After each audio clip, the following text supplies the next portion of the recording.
మారు మనసు అంటే ఏమిటి అనేది మనం చూస్తే, మారు మనసు అంటే విచారించుట కాదు, విచారించడం కాదు, కానీ దైవ చిత్తానుసారమైనటువంటి దుఃఖాన్ని కలిగి ఉండుట.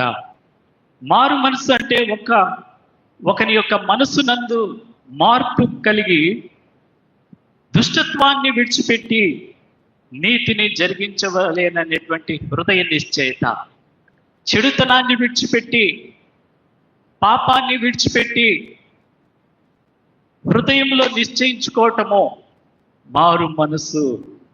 మారు మనసు తన యొక్క మంచి జీవితము ద్వారా వ్యక్తం చేస్తారు. మారు మనసు పొందాను అనేటువంటి దానికి ఎలాంటి నిదర్శనం అంటే, వాడు చెడుతనాన్ని విడిచిపెట్టి మంచి జీవితాన్ని జీవిస్తాడు.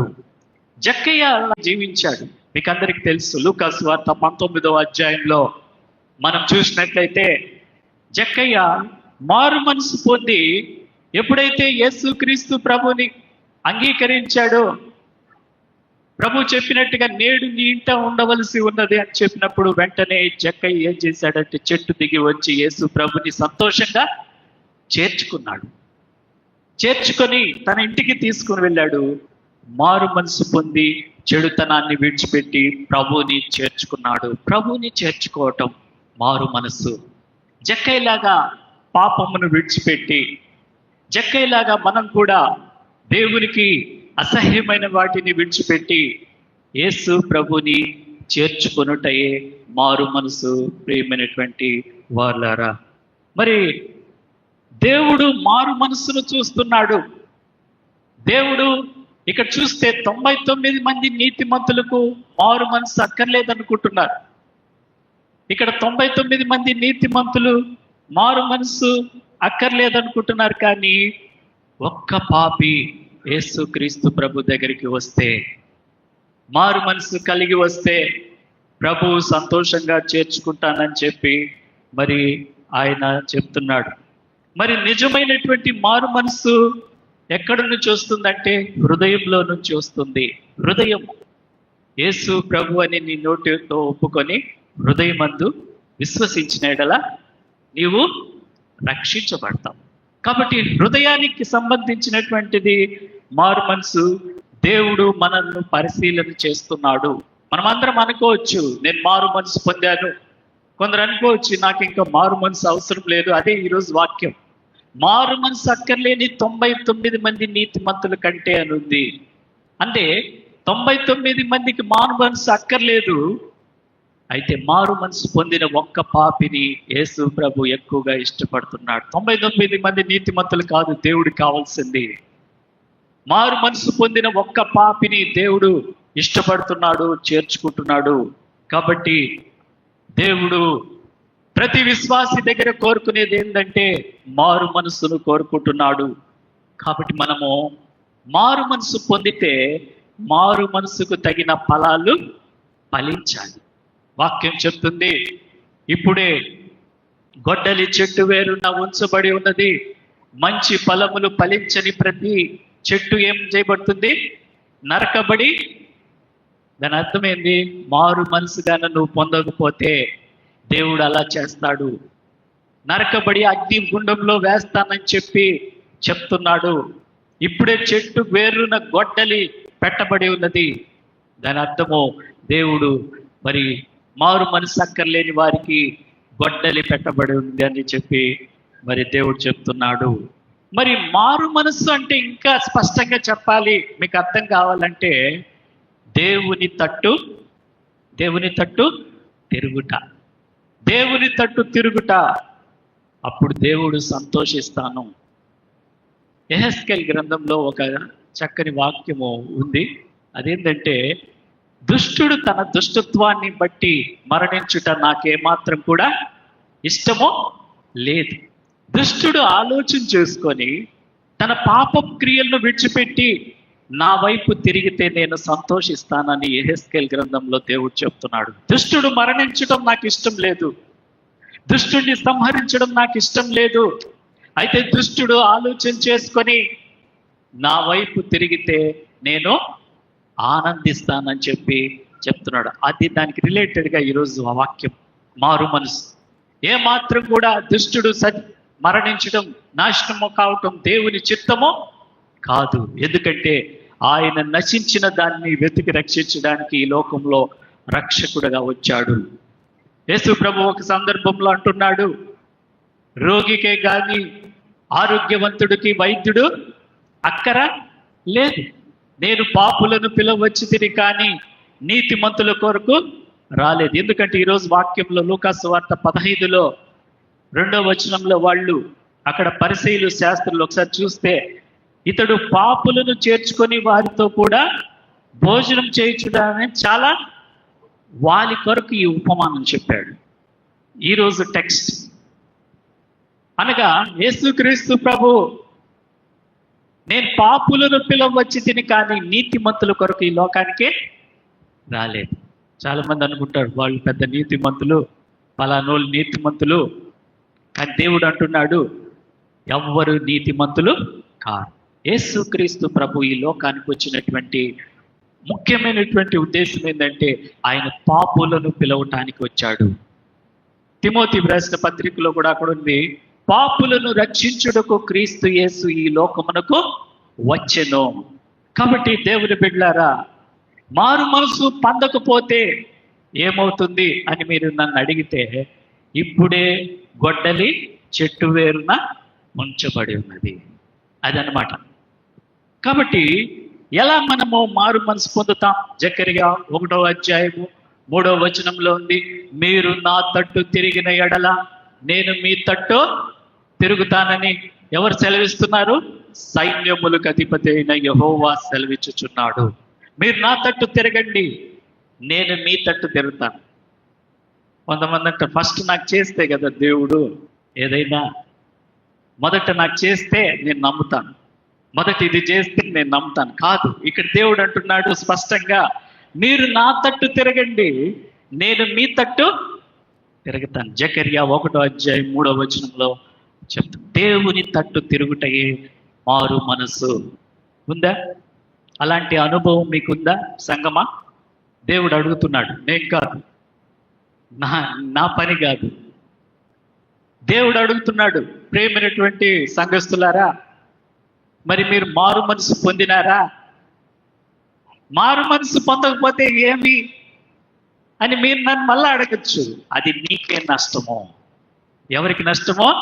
దేవుని కాదు, నాకు కాదు, నీకు నష్టమో. నిన్ను నీవే మోసపుచ్చుకుంటున్నావు. దేవుని వాక్యంలో ఉంది ఆ మాట, నిన్ను నీవే మోసపుచ్చుకుంటున్నావు. మారు మనసు పొందకపోతే అది నీకే నష్టమో, ఎవరికి కాదు. కాబట్టి దేవుడు ఎన్నిసార్లు మనము తప్పు చేసినా కూడా దేవుడు మన పాపములను ఏం చేస్తున్నాడు? క్షమిస్తూనే ఉన్నాడు. ప్రభువా, ప్రార్థనలో ప్రతిసారి మనం చేసేది ఇదివనే, ప్రార్థనలో ప్రభువా నన్ను క్షమించు నాయనా, నా పాపాలు క్షమించు అని మనం వేడుకుంటూనే ఉంటాం.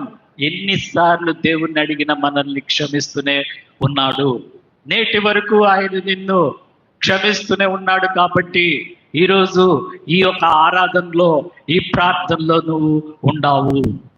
దేవుడు నిన్ను క్షమిస్తున్నాడు కాబట్టి ఈ ప్రార్థనలో నువ్వు పాల్గొని ఉన్నావు. అయితే మారు మనసు లేకపోతే దేవుడు ఊరుకోడు. మారు మనసు పొందకపోతే దేవుడు నీ విషయంలో ఆయన సహించడు, ఒప్పుకోడు. కాబట్టి మారు మనసు లేని రక్షణ వ్యర్థము. అందుకే కీర్తనకారుడు 51లో అంటాడు, నీ రక్షణానందము నాకు మరలా పుట్టించుము అని చెప్తాడు. రోమిలకు రాసిన పత్రిక 3వ అధ్యాయం 23వ వచనంలో ఉంది, ఏ భేదము లేదు, అందరూ పాపము చేసి దేవుడు అనుగ్రహించు మహిమను పొందలేకపోతాడు. మహిమ అంటే దేవుడిచ్చే దీవెన, దేవునిచ్చే ఆశీర్వాదం, దేవుడిచ్చేటువంటి దేవుని యొక్క గొప్ప దీవెనలు. కాబట్టి పాపము చేయటం వల్ల దేవుడిచ్చేటువంటి మహిమను నువ్వేం చేయలేకపోతున్నావు, పొందలేకపోతున్నావు. ప్రేమైనటువంటి వార్లారా, దేవుని యొక్క బైబిల్లో మారు మనసు గురించి 100 సార్లు ఉంది. ఎన్నిసార్లు? 100 సార్లు ఉంది. కొత్త నిబంధనలో 58 సార్లు ఉంది. మారు మనసు అనే మాట గురించి కొత్త నిబంధనలో ఎన్నిసార్లు ఉంది? 58 సార్లు ఉంది. ఎప్పుడైనా మీరు చదివారా, గమనించారా? బైబిల్లో మారు మనసుని గురించి ఎవరు చెప్పారు? బాప్తిస్మిచ్చి యోహాను చెప్పాడా లేదా? మారు మనసుని గురించి స్వయంగా యేసు ప్రభు కూడా చెప్పాడు, మారు మనసు పొందాలి, మారు మనసు పొందకపోతే పరలోక రాజ్యంలో మీరు చేరలేరని చెప్పాడు యేసు ప్రభు. కాబట్టి మారు మనసుని గురించినటువంటి కొన్ని అపోహలు మనలో ఉన్నాయి. మారు మనసుని గురించి మనకు సరైనటువంటి ఒక క్లారిటీ అంటే అవగాహన లేదు. నేను పొందేశానులే, అది దేవుడు చూసుకుంటాడు, మారు మనసు ఇంకా నాకు అవసరమో లేదు. మారు మనసు చాలా మంది ఏమంటారంటే, మా పూర్వీకుల నుంచి మేము క్రైస్తవులము. నన్ను కూడా చాలా మంది అడిగారు, మీరు మారు మనసు పొందినారా అంటే చాలా అప్పట్లో సిగ్గుపడ్డాను మారు మనసుని గురించి. చాలా మంది ఏమంటారంటే, మీరు మారు మనసు పొందినారా అని అడిగితే కోపగించుకుంటారు. అడగబాకండి, ఆ విధంగా అడగకూడదు మనం. చాలా మంది ఏమంటారంటే, మారు మనసు పొందారంటే మా తాతల కాలం నుంచి మేము క్రైస్తవులము, మా తాత మంచి భక్తిపరుడు, మా నాన్న మంచి భక్తిపరుడు, కాబట్టి ఇప్పుడు నేను కూడా భక్తిపరుడని. దేవుడు చూచేది నీ భక్తి కాదు, దేవుడు చూచేది విశ్వాసం కాదు. అందుకే వాక్యంలో ఉంది, 99 మంది మారు మనసు అక్కర్లేని నీతిమంతుల కంటే అని ఉంది. ఇలాంటివి 99 ఉన్నాయి. ఎన్నో మారు మనసును గురించినటువంటి విషయాలు ఎన్నో ఉన్నాయి. కానీ అవన్నీ నిన్ను దేవుని దగ్గరికి నడిపించాలి. నువ్వు అనుకుంటున్నటువంటి భక్తి, నువ్వు అనుకుంటున్నటువంటి విశ్వాసము దేని విషయంలో? మారు మనసు విషయంలో దేవుని దగ్గరికి చేర్చదు. దేవుని దగ్గరికి నువ్వు ఎంత మాత్రం కూడా రాలేవు. నీ సొంత భక్తి, నీ సొంత ఆలోచనలు, నీ సొంత విశ్వాసము దేవుని దగ్గర ఏ మాత్రం కూడా నిన్ను చేర్చదు. అయితే మారు మనసు ఒక్కటే దేవుని దగ్గరికి నిన్ను చేరుస్తుంది. మారు మనసు ఒక్కటే దేవుని దగ్గరికి నిన్ను నడిపిస్తుంది. తప్పిపోయిన కుమారుణ్ణి కూడా మనం చూసాం చాలాసార్లు. కాబట్టి మారు మనసు విషయంలో 4 అపోహలు ఉన్నాయి. వాటి గురించి చెప్తాం. మొట్టమొదటిగా, దేవుని దగ్గర తప్పును ఒప్పుకుంటా నిజమైన మారు మనసు కాదు. ఎందుకంటే ఆ తప్పు మరలా నువ్వు చేస్తున్నావు. ఏ తప్పు అంటే నాకు తెలియదు, నువ్వు చేసే తప్పే. దేవుని ఎదుట తప్పును ఒప్పుకోవటము మారు మనసు కానే కాదు. ఎందుకంటే ఆ తప్పు మరలా చేస్తున్నాం. ఫెలిక్స్ అనేటువంటి ఒకతను అపోస్తుల కార్యములు 24వ అధ్యాయము 24వ వచనంలో కల్పిస్తాడు. ఫెలిక్స్ ఏం చేస్తాడంటే, ఫెలిక్స్ భార్య ఇద్దరు మరి పౌలుని పిలిపించుకొని సువార్త చెప్పించుకుంటాడు. సువార్త చెప్పిన తర్వాత సువార్త చెప్తున్నప్పుడు అతడు ఏమంటాడంటే, ఇంత మట్టుకు చాలు, నువ్వు వెళ్ళిపో. ఫెలిక్స్ భయపడిపోయినాడు. పౌలు చెప్తుంటే గడగడ వణికిపోయి భయపడి, నువ్వు వెళ్ళు, ఇప్పటికి చాలు, నువ్వు వెళ్ళిపో, ఇంక చెప్పబాక అన్నాడు.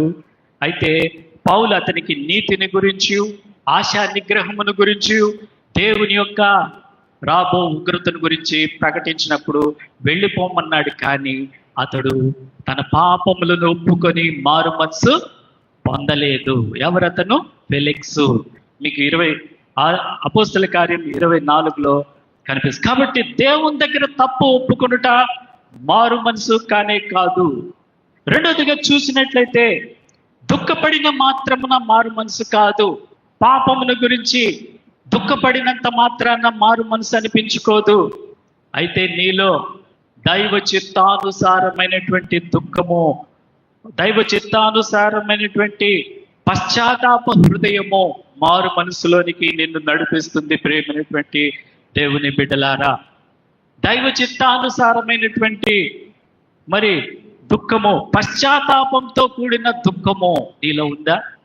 పశ్చాత్తాపంతో కూడుకున్న హృదయము అంటే 51వ కీర్తనలో ఉంది, విరిగిన మనసే దేవునికి ఇష్టమే. మరి ఈరోజు మీరు ప్రభు యొక్క సంస్కారంలో, ఆయన శరీరంలో, ఆయన రక్తంలో పాలు పంచుకుంటున్నారు. మరి నీలో ఆ పశ్చాత్తాప హృదయం ఉందా? యేసు ప్రభు యొక్క శరీరంలో, ఆయన రక్తంలో పాలు పంచుకుంటున్నటువంటి నీవు పశ్చాత్తాప హృదయంతో యేసు ప్రభు దగ్గర నీ పాపాలను ఒప్పుకున్నావా? నీ పాపముల గురించి పశ్చాత్తాపడ్డావా? పశ్చాత్తాప హృదయం లేకపోతే దేవుడి అన్నిటికీ కూడా నీ పాపాలని క్షమించడు ప్రేమైనటువంటి వార్లారా. కాబట్టి దుఃఖపడినంత మాత్రాన మారు మనసు కాదు. మూడోది, పాపమును ద్వేషించినంత మాత్రాన పాపం మారు మనసు కాదు. ఒకవేళ నువ్వు కొన్నిసార్లు పాపాన్ని ద్వేషిస్తే అది మారు మనసు అనిపించుకోదు. ఎందుకంటే ద్వేషించినటువంటి అసహించుకున్న పాపాన్ని మరలా నువ్వు ఇష్టపడి చేసే ఆస్కారం ఉంది. అదే పాపాన్ని మరలా నువ్వు చేసేటువంటి అవకాశం ఉంది. పాపమును అసహించుకున్నంత మాత్రాన, ద్వేషించిన అంత మాత్రాన్ని మారు మనసు కానే కాదు.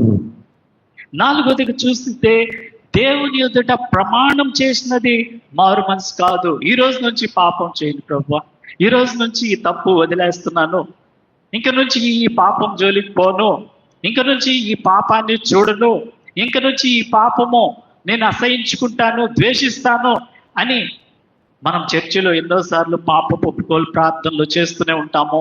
మరలా ఆ పాపము చేస్తూనే ఉంటాం. అనగా దేవుని ఎదుట ప్రమాణము చేసినంత మాత్రమున మారు మనసు కానే కాదు.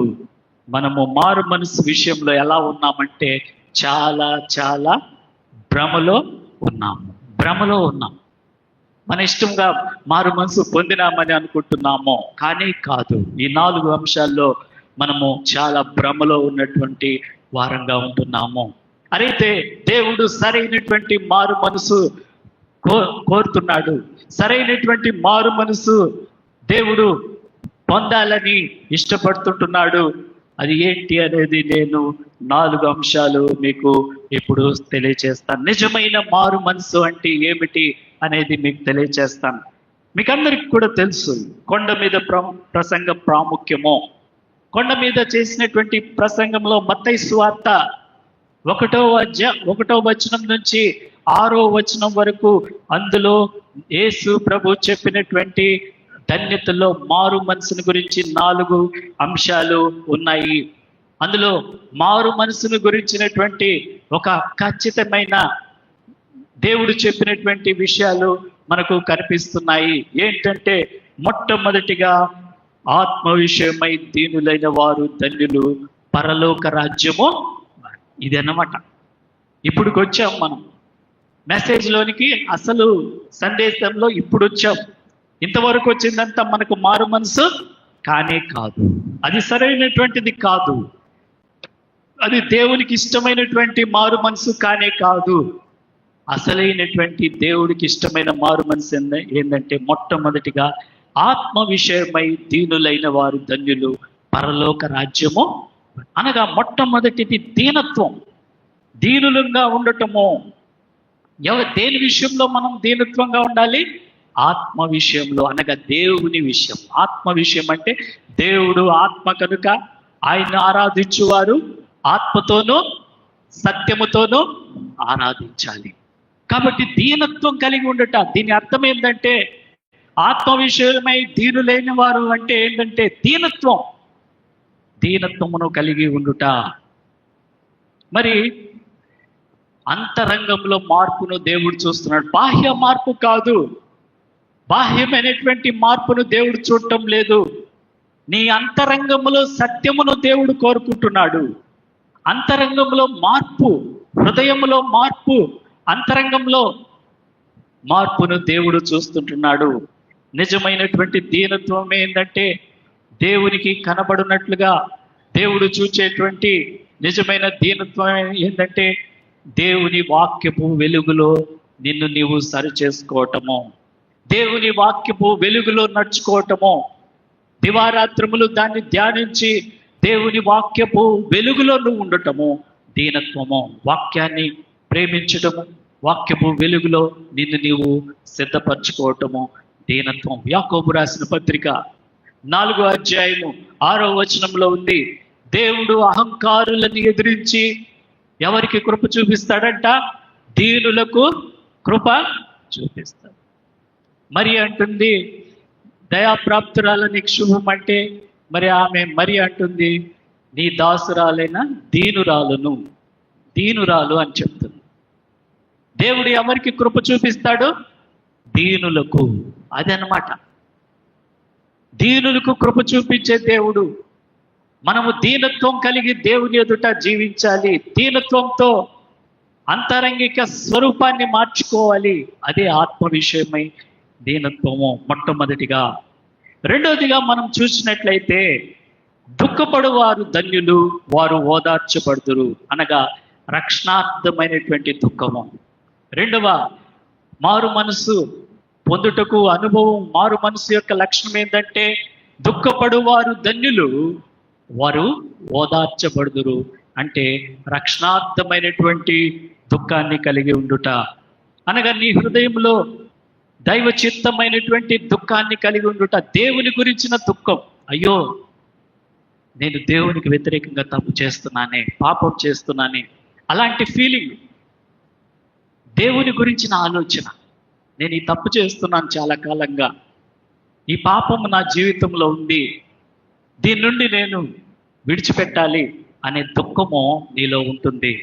అలాంటి దుఃఖము తప్పిపోయిన కుమారుడిలో ఉంది. తప్పిపోయిన కుమారుడు తండ్రి దగ్గరికి వచ్చి ఒక చక్కని మాట అంటాడు. మీకు జ్ఞాపకం ఉందా?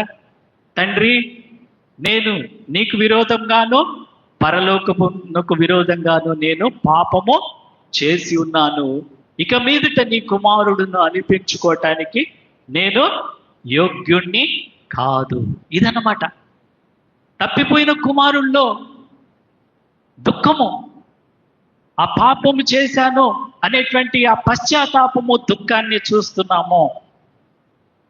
అందుకే అతడు తండ్రి వైపు తిరిగాడు, తండ్రిని క్షమించమని వేడుకున్నాడు. సుంకరి కూడా పాపినైన నన్ను కరుణించుము అని అడిగాడు. పాపినైన నన్ను కరుణించుము. యెషయా కూడా, యెషయా 6వ అధ్యాయంలో యెహోవాని చూసినప్పుడు, సైన్యములకు అధిపతి అయిన యెహోవాను చూచినప్పుడు, దేవుడు పరిశుద్ధుడు పరిశుద్ధుడు పరిశుద్ధుడు అని చూచినప్పుడు, అప్పుడు యెషయా అంటున్నాడు, అయ్యో అయ్యో నేను అపవిత్రమైన పెదవులు కలవాడను, అపవిత్రమైన జనుల మధ్యలో నేను నివసిస్తున్నా. అంటే లోకంలో, పాపంలో, లోక సంబంధమైనటువంటి పాపము జీవితము జీవిస్తున్నాను, నేను నశించి ఉన్నాను. అయ్యో నేను, అయ్యో అంటే పశ్చాత్తాపపడ్డం, దుఃఖపడటం. యెషయాలో ఆ పశ్చాత్తాపం వచ్చింది, యెషయాలో సరైనటువంటి దుఃఖం వచ్చింది. అందుకే అంటున్నాడు, అయ్యో నేను అపవిత్రమైన పెదవులు కలవాడును అని ఒప్పుకున్నప్పుడు, నశించి ఉన్నాను అన్నప్పుడు దేవుడు ఏం చేశాడు? అతన్ని పవిత్రపరిచాడు. ఈరోజు ఎప్పుడైతే యెషయా మారు మనసు పొంది తన పాపమును ఒప్పుకొని దేవుని చూచినాడో, దేవుడు అతన్ని ఏం చేశాడు? కరుణించి అతన్ని పాపములను క్షమించినట్టుగా, అతన్ని పవిత్రపరిచినట్టుగా మనం చూస్తున్నాము. రెండోది, దుఃఖపడువారు ధన్యులు. మూడోదిగా చూసినట్లయితే సాత్వికులు ధన్యులు, వారు సాత్వికులు ధన్యులని దేవుని వాక్యంలో చెప్పబడింది. మత్తయి సువార్త 5వ అధ్యాయంలో సాత్వికులు ధన్యులు. కాబట్టి మారు మనసుకు కావలసిన ఇంకొక మూడవ లక్షణం ఏంటంటే సాత్వికత్వము. సాత్వికత్వం అంటే ఏంటంటే దేవుడిచ్చేటువంటి బలము. సాత్వికత్వము చాలా ఉన్నతమైనటువంటి లక్షణం, అది గొప్ప లక్షణము. అది అందరిలో ఉండదు, కొందరిలోనే ఉంటుంది. దేవుడిచ్చు బలముగా ఉంది.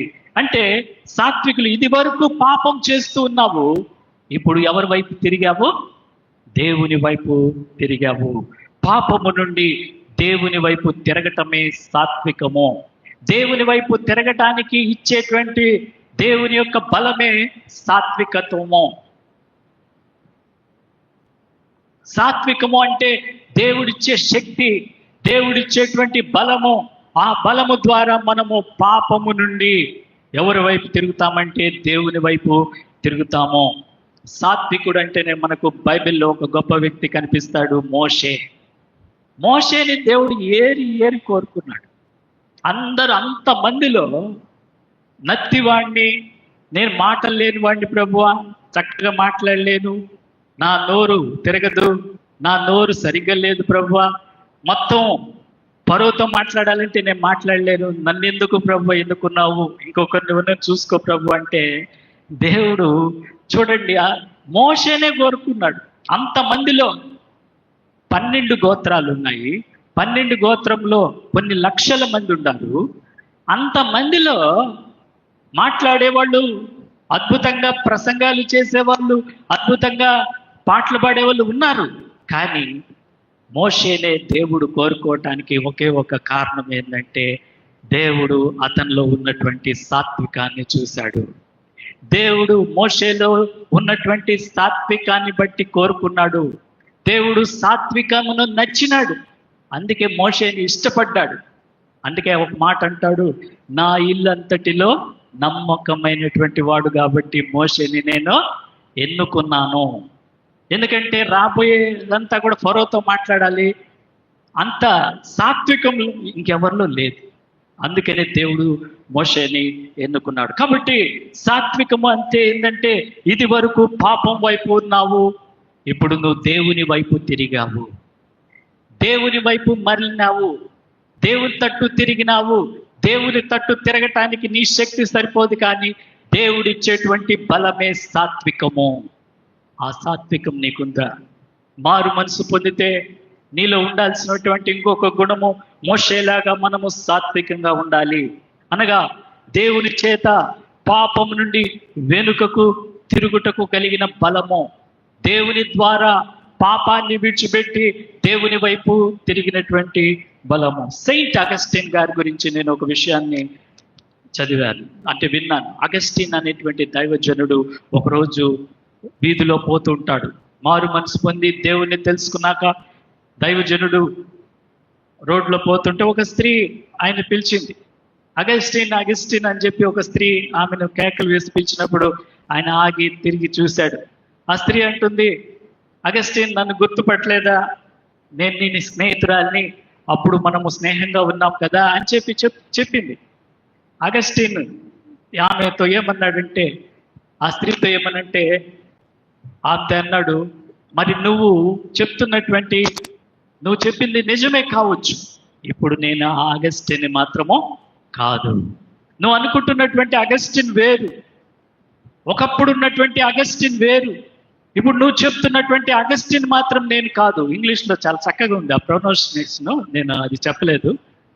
నేనైతే అగస్టిన్ కాదు, నువ్వు మాత్రం చెప్తున్నాను కరెక్టే, నేను మాత్రం ఇప్పుడు ఆ అగస్టిన్ని కాదు, యేసు ప్రభుని నమ్ముకున్నాను, యేసు ప్రభుని విశ్వసించాను, నా జీవితం మారిపోయింది.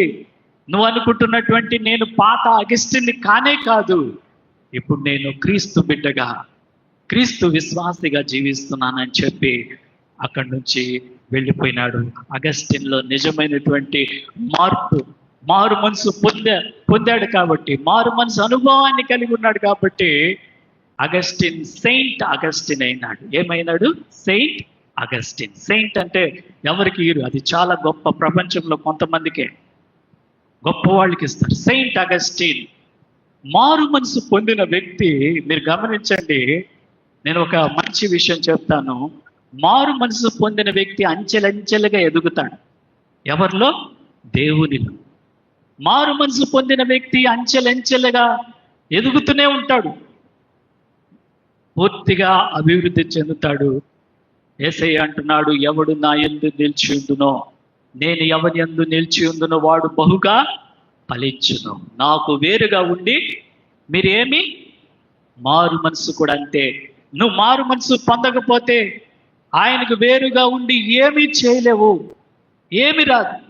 అన్నిట్లో ఫెయిల్యూర్ అయిపోతాం. ఉద్యోగంలో ఫెయిల్యూర్ అయిపోతాం, చదువులో ఫెయిల్యూర్ అయిపోతాం, అన్ని విషయాల్లో నువ్వు ఏ విషయం తలపెడితే దాంట్లో ఫెయిల్యూరు. దానికి కారణం ఏంటంటే ఫాల్ట్ నీలో ఉంది. దేవుడు ముందే చెప్పాడు, ఎవడు నా యందు నిలిచి ఉండునో, నేను ఎవని యందు నిలిచి ఉండునో వాడు బహుగా, అంటే నీలో ఎవరు లేరు?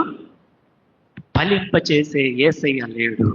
నీ ప్రయత్నం నువ్వు చేస్తూనే ఉన్నావు, అన్ని చేస్తూనే ఉన్నావు, అన్ని దగ్గరలో వెతుకుతూనే ఉన్నావు, అన్ని విషయాలు అన్నిట్లో ఫెయిల్యూర్ అయిపోతున్నావు, అన్నిట్లో అపజయమే, ప్రతి విషయంలో అపజయమే, ఏది తలపెట్టినా జరగడం లేదు.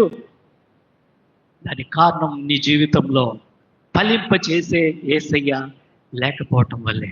ఫలింపచేసినటువంటి బహుగా ఫలింపచేసి యేసయ్య నీ జీవితంలో ఉంటే ఎవడు నా యందు నిలిచి ఉండునో నేను ఎవరి యందు నిలిచి ఉండునో వాడికి ఏమో అయిపోతాడు, అంచెలంచెలుగా ఎదుగుతాడు, అంచెలంచెగా వెళ్ళిపోతాడు. మీకు ఒక వ్యక్తిని గుర్తు చేస్తాను. ఆది కాండంలో యోసేపు. యోసేపు ఎలా వచ్చాడు? మొట్టమొదట్లో బానిసగా వచ్చాడు. యోసేపు ఎలా వచ్చాడు? బానిసగా నుంచి దేవుడు ఎక్కడిని తీసుకున్నాడు? అంచెలంచెలుగా తీసుకుని పోయి అంచెలంచెలుగా ఒకరోజు అత్యున్నతమైనటువంటి స్థితిలోనికి ఐగుప్తు దేశానికి ప్రధానమంత్రిగా చేసేశాడు. గమనించండి, ఒక విదేశ దేశానికి ప్రధానమంత్రి అయినటువంటి వ్యక్తి ఇద్దరు బైబిల్లో కనిపిస్తారు. ఒకరు వచ్చి యోసేపు, రెండో వాడు వచ్చి దానియేలు. రెండో వాడు ఎవడు? దానియేలు. అంటే ఒక దేశానికి, విదేశీ దేశానికి, సొంత దేశానికి కాదు. యోసేపు ఇశ్రాయేలుడు, కానీ ఐగుప్తు దేశానికి ప్రధానమంత్రి అయిపోయినాడు. ఎవరు చేశారు? దేవుడు చేశాడు. యోసేపుని దేవుడు అంచెలంచెలుగా దీవించి గొప్ప స్థితి. యేసు ప్రభు లేకుండా నీ చదువు, నీ జ్ఞానము, నీ వివేకము, నీ ప్రయత్నము ఏది కూడా జరగదు అని నేను ఖచ్చితంగా చెప్తున్నాను. ఎందుకంటే నాకు వేరుగా ఉండి మీరు ఏమీ చేయలేరు. నాకు వేరుగా ఉండి మీరు ఏమీ చేయలేరు. మారు మనసు లేకుండా నువ్వు ఏమి చేయలేవు. మారు మనసు పొందకుండా దేవుడు నీకు సహాయం చేయడు. మారు మనసు పొంది పాపాన్ని విడిచిపెట్టకుండా ప్రభువా ప్రభువా అని ప్రతివాడు పరలోక రాజ్యంలో చేరడు. ప్రభువా ప్రభువా అని ప్రతివాడు ఆ ప్రార్థన నేను వినను అంటున్నాడు. ప్రభువా ప్రభువా అని ప్రతివాడు నా యొద్దకు రాలేడు అని దేవుడు సెలవిస్తున్నాడు. ప్రేమైనటువంటి వారులారా, కాబట్టి మారు మనసు అంటే మొట్టమొదటిగా నేనేం చెప్పాను? ఆత్మ విషయమై దీనత్వం, అనగా దీనులుగా ఉండుట. రెండోది దుఃఖపడువారు ధన్యులు. దుఃఖపడుట అనగా రక్షణార్థమైనటువంటి దుఃఖం, అంటే లోక సంబంధమైనటువంటి దుఃఖం కాదు. మళ్ళీ ఇట్లా మీరు అనుకునేది నేను దుఃఖపడతానే ఉన్నాను, నా ప్రయత్నాలు నేను చేస్తానే ఉన్నాను, అది కాదు. దైవ చిత్తానుసారమైన దుఃఖం, రక్షణార్థమైన దుఃఖం నీలో ఉండాలి. మూడోది సాత్వికులు ధన్యులు. సాత్వికత్వము అంటే ఏంటంటే దేవుడిచ్చు బలము కొరకు ఎదురు చూడటము, దేవుని వైపు చూచుట. సాత్వికం అంటే మోషే ప్రతిసారి దేవుని వైపు చూచాడు. ఎర్ర సముద్రం అడ్డు వచ్చినప్పుడు దేవుని వైపు చూచాడు. ఎరుకో గోడలు వచ్చినప్పుడు దేవుని వైపు చూచాడు. ప్రతిసారి మోషే సాత్వికుడు కాబట్టి ప్రతి విషయము దేవుడు ఏదో అనలేదు, దేవుడి వైపే చూచాడు. కాబట్టి సాత్వికులు ధన్యులు అంటే ఏంటంటే మరి దేవుని వైపు చూచుట, దేవుడు ఇచ్చేటువంటి బలము కొరకు ఎదురు చూచుట. చివరిగా నాలుగోది నీతి కొరకు ఆకలి దప్పులు గలవారు ధన్యులు. చేంజ్ ఆఫ్ క్యారెక్టర్, ఇంగ్లీష్లో చేంజ్ ఆఫ్ క్యారెక్టర్ అంటారు. మనల్ని మనం పూర్తిగా మార్చుకోవటం, బాహ్య రూపం కాదు, మళ్ళా హృదయాంతరంగం, మనస్సు మార్చటం. అనగా నీతి కొరకు ఆకలి దప్పులు కలిగి ఉండుట అంటే ఏంటంటే దేవునితో సహవాసం కలిగి ఉండుట. ఎవరితో? లోకంతో కాదు. ఎవడైతే లోకమును ప్రేమిస్తాడో తండ్రి ప్రేమ వానిలో ఉండదు. లోక స్నేహము దేవునికి వైరము. కాబట్టి దేవుని బిడ్డలారా, నీతి కొరకు ఆకలి దప్పులు గలవారు ధన్యులంటే దేవునితో సహవాసం చేయుట, విశ్వాసమునకు కర్త అయినటువంటి యేసు వైపు చూచుట. ఇదనమాట నీతి కొరకు ఆకలి దప్పులు కలవారు అంటే విశ్వాసమునకు కర్త అయిన యేసు వైపు చూచుట. యేసు వైపు చూస్తావు కానీ నువ్వు ఎవరి వైపు చూడవు. రోమీయులకు రాసిన పత్రిక 12వ అధ్యాయము 2వ వచనంలో ఉంది. అక్కడ ఏముందంటే దేవుని చిత్తమేదో పరీక్షించి తెలుసుకున్నట్లు మీ మనస్సు మారి నూతన మగుట ద్వారా రూపాంతరము పొందుట. నువ్వు క్రొత్తగా జీవించుట, క్రొత్తగా జన్మించుట. యేసు ప్రభు నికోదేముతో అంటున్నాడు, ఒకడు క్రొత్తగా జన్మించితేనే కానీ దేవుని రాజ్యమును ఏ మాత్రం కూడా చూడలేడు. కాబట్టి నీతి కొరకు ఆకలి దప్పులు కలిగి ఉండుట అంటే ఏంటంటే దేవునితో సహవాసము చేయటము. ఆ విధంగా ఒక వ్యక్తి చేశాడు బైబిల్లో. కష్టంలో, బాధల్లో, శ్రమలో దేవునితోనే సహవాసం చేశాడు. అతన్ని విడిచిపెట్టి చీగొట్టు అని చెప్పినా కూడా విడిచిపెట్టలే దేవుణ్ణి. ఎవరు అతను? యోబు. చివరి దాకా యోబులో 42 అధ్యాయం వరకు కూడా చివరిలో చూడండి మీరు ఇంటికి పోయి, మొదటి అధ్యాయం నుంచి అన్ని కష్టాలే. 42 అధ్యాయంలో చూస్తే మొదట దేవుడు అతన్ని ఆశీర్వదించిన కొద్ది రెండంతులుగా ఆశీర్వదించాడు. అనగా యోబు దేవునితో సహవాసం చేసిన దానివల్ల రెండంతల ఆశీర్వాదాన్ని, డబుల్ బ్లెస్సింగ్ ను పొందుకున్నాడు. యోబు అంత గొప్ప దైవజనుడు. ఆయన సహనముతో, ఓపికతో, యోబు యొక్క సహనంతో, యోబు సహనంతో, ఓపికతో దేవునితో సహవాసం చేశారు. దేవుని బిడ్డలారా, దేవుని ఆశీర్వాదాన్ని పొందుకున్నాడు. ఈరోజు దేవుని ఆశీర్వాదం నీకు కావాలంటే నువ్వు కూడా యోబులాగా నీతి కొరకు ఆకలి దప్పులు కలిగి ఉండాలి. దేవునితో సహవాసం చేయాలి. ఎప్పుడు కూడా ఏం చేయాలి? బైబిల్ ఎత్తుకొని ఇంట్లో చదువుకుంటూ ఉండాలి. మన వేలంతా కూడా బైబిల్ మీదే ఉండాలి. నీ మనసు అంతా ఎక్కడ ఉండాలి? బైబిల్ మీద ఉండాలి. నీ కళ్ళంతా ఎక్కడ ఉండాలి? బైబిల్ మీదే ఉండాలి. అది దేవునితో సహవాసం చేస్తే, వాక్యంలో ఉంది, ఆయనతో సహవాసం చేసినడలా నీకు మేలు కలుగుతుంది. నీకు మేలు, ఆయనతో సహవాసం చేస్తే మేలు. కాబట్టి మరి మనము దేవునితో సహవాసం చేస్తే ఏమవుతామంటే రూపాంతరం చెందుతాము. రూపాంతరపు అనుభవంలోనికి వస్తాము. రూపాంతరం చెందుటయే మారు మనసు. కాబట్టి ప్రభునందు ప్రేమైనటువంటి దేవుని బిడ్డలారా, 3-4 విషయాలు నేను చెప్పాను. మొట్టమొదటిగా ఆత్మ విషయమై దీనులైన వారు, అనగా దీనత్వం. ఏం కావాలి? దీనత్వం. దేవుని విషయంలో దీనత్వం. రెండవదిగా దుఃఖపడువారు ధన్యులు, వారు ఓదార్చబడు. అనగా రక్షణార్థమైనటువంటి దుఃఖము, రక్షణార్థమైనటువంటి పశ్చాత్తాపము, రక్షణార్థమైన మారు మనసు, రక్షణార్థమైన దుఃఖము ఎవరిలో వచ్చింది? తప్పిపోయిన కుమారుల్లో వచ్చింది. అది రావాలి. మూడవదిగా మనం చూస్తే సాత్వికులు ధన్యులు. సాత్వికులు ధన్యులు. ఎవరు సాత్వికుడు? మోషే. మరి సాత్వికులు ఏం చేస్తారంటే, సాత్వికత్వం అంటే ఏంటంటే దేవుడిచ్చేటువంటి బలము. పాపము నుండి దేవుని వైపు నువ్వు తిరగాలంటే సాత్వికం అనేది కావాలి. అది దేవుడిచ్చేటువంటి బలముగా ఉంది. 4వది నీతి కొరకు ఆకలి దప్పులు కలవారు ధన్యులు. అంటే దేవునితో సహవాసం. ఈ 4 మనకు కావాలి. మారు మనసు పొందటానికి దీనత్వం కావాలి, రక్షణార్థమైన దుఃఖం కావాలి, దేవుడిచ్చు బలము కావాలి, దేవునితో సహవాసం కావాలి. ఈ 4 ఉంటే నీకు నిజమైన మారు మనసులోనికి వస్తావు. యేసు ప్రభు అంటున్నాడు, ఈరోజు వాక్య భాగం ఒకసారి చూద్దాం. లూకా సువార్త 15వ అధ్యాయం 10వ వచనం. అటువలే మారు మనసు పొందు ఒక్క పాపి విషయమై దేవుని దూతల ఎదుట సంతోషం కలుగునని మీతో చెప్తాను. మారు మనసు అంటే చివరిగా ఇంకేం లేదు, నువ్వు సంతోషపడటం కాదు, దేవుణ్ణి సంతోషపెట్టుట. మారు మనసు అంటే మనం సంతోషంగా ఉండటం కాదు, దేవుణ్ణి నేను ఎలా సంతోష పెడుతున్నాను, దేవుణ్ణి నేను ఎలా సంతోష పెట్టాలి అని ఆ మనసు నీలో ఉండడమే మారు మనసు. ప్రియమైనటువంటి వారులారా, అటువంటి మారు మనసును పొందుకొని మనము దేవుణ్ణి సంతోష పెట్టే వారంగా ఉండాలి. అలా ఉండాలంటే మనం మారు మనసు